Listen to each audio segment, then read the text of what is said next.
lamentablemente el destino ha sido otro. Cuando le entregaron a Tomás Estrada Patria en el año 1902, la patria libertada, que Máximo Gómez le dijo casi al oído, al fin hemos llegado, nadie anticipaba que Cuba iba a permanecer libre tan poco tiempo. Al principio, con la intervención norteamericana, estadounidense, muchos pensaron que Cuba debiera anexarse a Estados Unidos.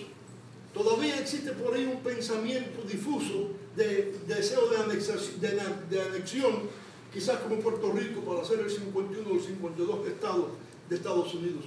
Pero esa idea no prevaleció. Y los estadounidenses, los norteamericanos, devolvieron a Cuba, no tan solo al gobierno español, que tenía un compromiso con España, sino que le devolvieron a Cuba a los cubanos. Por eso cuando yo oigo hablar a las personas ignorantes de la historia, que Cuba empezó siendo colonia estadounidense y que fue colonia de Estados Unidos hasta el año 1959, me revelo y digo que el que dice eso no conoce la historia. Estados Unidos pudo haberse quedado con Cuba sin que nadie les disputara ese derecho.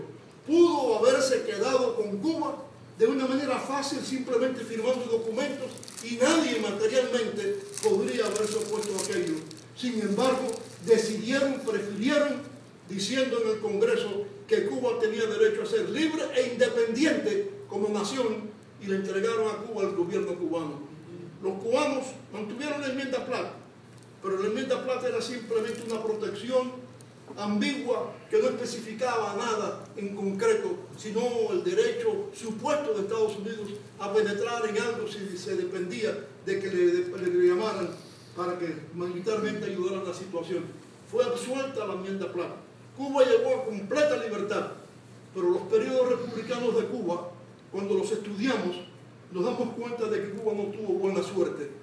Y yo digo esa palabra en contra de mi propio sentimiento, porque yo creo más bien en el destino, en la decisión humana, que en la suerte. Pero cuando ustedes miren a Cuba republicana, se van a dar cuenta que en esos 50 y tantos años hubo presidentes que trataron de extender su poder en el trono de la presidencia y crearon disturbios públicos.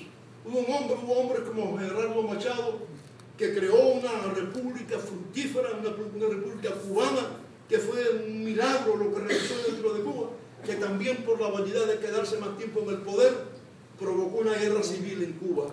Después tienen al Fulgencio Batista, el general, que fue 4 años presidente dentro de un proceso democrático, un presidente respetuoso de las leyes, un presidente creativo, sobre todo en los campos, con los institutos militares que se crearon en Cuba y las escuelas campestres. 7 o 8 semanas antes de las elecciones democráticas, da un golpe de Estado incruento el 10 de marzo de 1952. Y yo me pregunto, Martí y Maceo murieron para 50 y tantos años de una república como la que tuvimos en Cuba. Yo creo, y digo esto con dolor y con angustia, se me puede criticar con cualquier dedo, yo creo que la República Libre de Cuba que nos legaron Martí y Maceo fueron traidoras al pensamiento martiano y al pensamiento del general Maceo, porque no hubo ninguna razón de que una tierra que se anegaba en su historia con sangre de jóvenes, con sangre de mártires, que tuviera camino ascendente hacia el progreso, tropezara con tantos inconvenientes, con tantas astucias políticas, con tantas contiendas entre cubanos, para caer finalmente en las manos corrompidas, traidoras y viles de un comunismo infame como el que hemos sufrido por más de medio siglo.